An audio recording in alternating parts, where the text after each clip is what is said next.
ಗಣಪತಿ ವಿಸರ್ಜನೆಯ ಸಂದರ್ಭದಲ್ಲಿ ನಡೆದಂತಹ ಗಲಭೆಯಲ್ಲಿ ನಾಗಮಂಗಲ ಸಂಪೂರ್ಣವಾಗಿ ಉದ್ವಿಗ್ನಗೊಂಡಿತ್ತು. ಈಗ ಸಹಜ ಸ್ಥಿತಿಯತ್ತ ಮರಳುತ್ತಿದೆ. ಆದರೂ ಬದುಕು ಮಾತ್ರ ಸಹಜ ಸ್ಥಿತಿಗೆ ಮರಳುತ್ತಿಲ್ಲ. ನೀವು ದೃಶ್ಯದಲ್ಲಿ ನೋಡ್ತಾ ಇರ್ಬೋದು, ಮೈಸೂರು ನಾಗಮಂಗಲ ಮುಖ್ಯ ರಸ್ತೆಯಲ್ಲಿದ್ದಂತಹ ಧನುಷ್ ಟೀ ಸ್ಟಾಲ್ ಎಂಬ ಅಂಗಡಿಯನ್ನು ಸಂಪೂರ್ಣವಾಗಿ ನಾಶ ಮಾಡುವಂಥ ಕೆಲಸಕ್ಕೆ ದುಷ್ಕರ್ಮಿಗಳು ಮುಂದಾಗಿದ್ದಾರೆ. ನಿನ್ನೆ ರಾತ್ರಿ ನಡೆದಂತಹ ಗಲಭೆಯ ಸಂದರ್ಭದಲ್ಲಿ ಅಂಗಡಿಗೆ ಕಲ್ಲು ದೊಣ್ಣೆಗಳನ್ನು ತೂರುವಂಥ ಕೆಲಸಕ್ಕೆ ಮುಂದಾಗಿದ್ದಾರೆ. ಮಾಲೀಕ ಧನುಷ್ ಅವರು ನಿನ್ನೆ ತನ್ನ ಅಜ್ಜಿ ಮನೆಗೆ ಹೋಗಿದ್ದಾರೆ.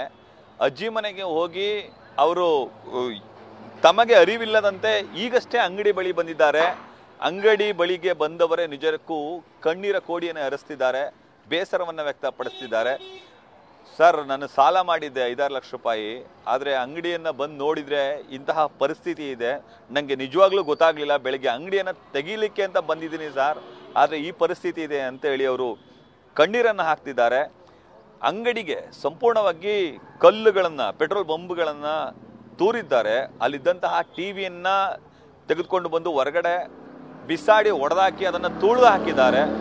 ಇಲ್ಲಿದ್ದಂತಹ ಗ್ಲಾಸ್ಗಳನ್ನೆಲ್ಲ ಕೂಡ ಸಂಪೂರ್ಣವಾಗಿ ಪುಡಿ ಪುಡಿ ಮಾಡಿದ್ದಾರೆ. ಅಂಗಡಿಯನ್ನು ಸಂಪೂರ್ಣವಾಗಿ ಲೂಟಿ ಮಾಡಿದ್ದಾರೆ. ಈ ದೃಶ್ಯಾವಳಿಗಳನ್ನು ಕಂಡಂತಹ ಧನುಷ್ ಅವರ ಕಣ್ಣಲ್ಲಿ ಸದ್ಯ ಕಣ್ಣೀರು ಬಿಟ್ಟರೆ ಬೇರೆ ಏನೂ ಇಲ್ಲ. ಅವರು ಅಂಗಡಿಯನ್ನು ನೋಡಿ ಕಣ್ಣೀರನ್ನು ಹಾಕ್ತಿದ್ದಾರೆ. ಸರ್, ದಿಕ್ಕು ತೋಚ್ತಿಲ್ಲ ಅಂತೇಳಿ ಬೇಸರವನ್ನು ವ್ಯಕ್ತಪಡಿಸುವಂಥ ಕೆಲಸವನ್ನು ನ್ಯೂಸ್ ಫಸ್ಟ್ ಮುಂದೆ ಹೇಳಿಕೊಳ್ಳುವಂಥ ಕೆಲಸಕ್ಕೆ ಮುಂದಾಗ್ತಾರೆ. ನಾನು ಧನುಷ್ ಅವ್ರನ್ನ ಮಾತಾಡಿಸುವಂಥ ಕೆಲಸಕ್ಕೆ ಮುಂದಾಗ್ತೀನಿ. ಧನುಷ್, ಯಾವಾಗ ಗೊತ್ತಾಯ್ತು ನಿಮಗೆ? ಸರ್, ಇವಾಗ ಒಂದು 7 ಗಂಟೆಲಿ ಗೊತ್ತಾಯಿತು ಸರ್. 7 ಗಂಟೆ. ಈಗ ನನಗೆ ಗೊತ್ತಾಗಲಿಲ್ವ ಇದು? ನಮ್ಗೆ ಗೊತ್ತಿಲ್ಲ ಸರ್. ನಾವು ಊರಿಗೆ ಹೋಗಿದ್ದೆ, ಆಲೆ 3 ದಿವಸ ಆಯ್ತು ಬಂದ್ ಮಾಡಿ. ನಮ್ಮ ಅಜ್ಜಿ ಮನೆಗೆ ಹೋಗಿದ್ದೆ, ಹಬ್ಬ ಅಂತ ಹೋಗಿದೆ. ಬೆಳಿಗ್ಗೆ ಸಂಜೆ ಬರೋಣ ಅನ್ನೋಷ್ಟರಲ್ಲಿ ಬೆಳಿಗ್ಗೆ ಲೇಟ್ ಆಗೋಯ್ತು ಸಂಜೆ. ಅದಕ್ಕೆ ಬೆಳಿಗ್ಗೆ ಬರೋಣ ಅನ್ನೋಷ್ಟರಲ್ಲಿ ಫೋನ್ ಮಾಡಿದ್ರು 6:30 ಬಂದಿದ್ದು. ಇವಾಗ ಎಷ್ಟು ಬಂಡವಾಳ ಹಾಕಿದ್ರು ಸರ್? ಒಂದು 6-7 ಲಕ್ಷ ಬಂಡವಾಳ ಹಾಕಿ ಸಾಲ ಮಾಡಾಕಿದ್ದೀನಿ. ಎಲ್ಲ ಬಡ್ಡಿಗೆ ತೊಗೊಂಡಿದ್ದೀನಿ, ಇಂಟ್ರೆಸ್ಟಿಗೆ ತೊಗೊಂಡಿದ್ದೀನಿ, ಡೈಲಿ ಬಡ್ಡಿಗೆ ತೊಗೊಂಡಿದ್ದೀನಿ. ತೊಗೊಂಡು ಬಂಡವಾಳ ಹಾಕಿದ್ದೀನಿ. ಎಷ್ಟು ತಿಂಗಳಾಯ್ತು ಅಂಗಡಿ ಮಾಡಿ? ಇವಾಗ ಒಂದು 6-7 ತಿಂಗಳಾಯ್ತು ಸರ್ ಬಂಡವಾಳ. ಅಂಗಡಿ ನೋಡಿದಾಗ ಏನು ಅನಿಸ್ತು? ಏನು ಮಾಡೋಣ ಸರ್, ಬಂಡವಾಳ ಹಾಕ್ಬಿಟ್ಟು ಕಣ್ಣೀರು ಬತ್ತೋಯ್ತು.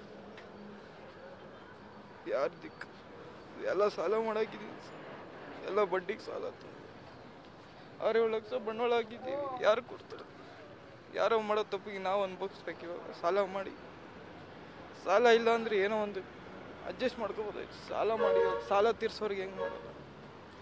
ಎಲ್ಲಿಂದ ಬಂಡವಾಳ ಹಾಕೋದು? ಮತ್ತೆ ಎಲ್ಲ ಟಿವಿ ಎಲ್ಲ ಹೊಡೆದಾಕಿದ್ದಾರೆ. ಸಿಲಿಂಡ್ರು, ಟಿವಿ ಪ್ರತಿಯೊಂದು ಎಲ್ಲ ಎತ್ಕೊಂಡು ಹೋಗಿದ್ದಾರೆ. 3-4 ಐಟಮ್ ಬಿಟ್ಟಿದ್ದಾರೆ ಅಷ್ಟೇ, ಕುರ್ಕುರೆ ಐಟಮ್. ಏನು ಮಾಡೋದು ಸರ್? ಗ್ಲಾಸ್ಗಳೆಲ್ಲ ಹೊಡೆದಾಕಿ? ಹಾಂ, ಫುಲ್ ಗ್ಲಾಸ್ ಹೊಡೆದಾಕಿದೆ ಸರ್. ರೋಲಿಂಗ್ ಸೆಟ್ರೆಲ್ಲ ಫುಲ್ ಬೆಂಡ್ ಮಾಡಿಬಿಟ್ಟವ್ರೆ. ಏನು ಬಿಟ್ಟಿಲ್ಲ ಸರ್. ರೋಲಿಂಗ್ ಸೆಟ್ರ್ ತೆಗಿಯೋಕ್ಕಾಗಲಿಲ್ಲ. ಇವಾಗ ನಾವು ಸ್ವಲ್ಪ ತೆಗ್ದು ಮೇಕ್ ಅಡ್ಜಸ್ಟ್ ಮಾಡಿ. ಈಗ ಸಾಲ ಮಾಡಿ ಹಾಕಿದ್ವಿ ಅಂತ ಹೇಳಿದ್ರಿ. ಅಂಗಡಿ ನೋಡಿದ ತಕ್ಷಣ ಬೆಳಗ್ಗೆ ಬಂದ್ರಲ್ಲ ಈಗ ತೆಗಿಲಿಕ್ಕೆ, ಏನು ಅನ್ನಿಸ್ತು? ಪ್ರಾಣನೇ ಹೋದಂಗೆ ಆಯಿತು ಸರ್. ಏನು ಮಾಡೋದು? ಸಾಲ ಮಾಡಾಕ್ಬಿಟ್ಟಿದ್ದೀವಿ. ಇವಾಗ ಸಾಲಗಾರರಿಗೂ ಹೆಂಗೆ ಕೊಡೋದು ಸರ್? ಬಡ್ಡಿ ಸಾಲ ಮಾಡಿ ಎಲ್ಲ ಇಂಟ್ರೆಸ್ಟಿಗೆ ತೊಗೊಂಡು ಬಂಡವಾಳ ಹಾಕಿ ನಾವು ಒಂಚೂರು ಮುಂದುವರಿಯೋಣ ಅಂತ ಬಂಡವಾಳ ಹಾಕಿದ್ವಿ. ಸಾಲ ಮಾಡಿ ಈ ಥರ ಆಗಿದೆ. ಏನು ಮಾಡೋದು ಸರ್? ನಮ್ಗೇನಾದ್ರು ಪರಿಹಾರ ನೀವೇ ಕೊಡಿಸ್ಬೇಕು. ಈ ಥರದೊಂದು ಎಕ್ಸ್ಪೆಕ್ಟ್ ಮಾಡಿದ್ರಾ ಅದನ್ನು? ಈ ಥರದಲ್ಲಿ ಇಲ್ಲೆಲ್ಲ ಜನ ಎಲ್ಲ ಬರ್ತಿದ್ರಲ್ಲ, ಮೊದಲೆಲ್ಲ ಮಾತುಕತೆ ಮಾಡ್ತಿದ್ರಲ್ಲ? ಇಲ್ಲ ಸರ್, ಈ ಥರ ಆಯ್ತದೆ ಅಂತಲೇ ಗೊತ್ತಿರಲಿಲ್ಲ ಸರ್ ನಮಗೆ. ಈ ಥರ ಆಯ್ತದೆ ಅಂತಲೇ ಗೊತ್ತಿರಲಿಲ್ಲ ನಮಗೆ. ಈ ಥರ ಆಯ್ತದೆ ಅಂದಿದ್ರೆ ಯಾರು ಸರ್ ಬಂಡವಾಳ ಹಾಕ್ತಿದ್ದೆ 6-7 ಲಕ್ಷ ಸಾಲ ಮಾಡಿ?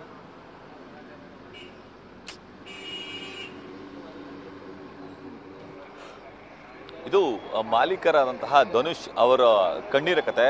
ಧನುಷ್ ಬೇಸರವನ್ನು ವ್ಯಕ್ತಪಡಿಸ್ತಿದ್ದಾರೆ.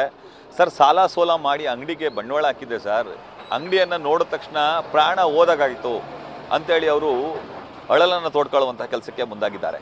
ನಾಗಮಂಗಲದಿಂದ ಕ್ಯಾಮ್ರಾಮನ್ ವಿನಯ್ ಜೊತೆ ರವಿ ಪಾಂಡವಪುರ, ನ್ಯೂಸ್ ಫಸ್ಟ್, ಮಂಡ್ಯ.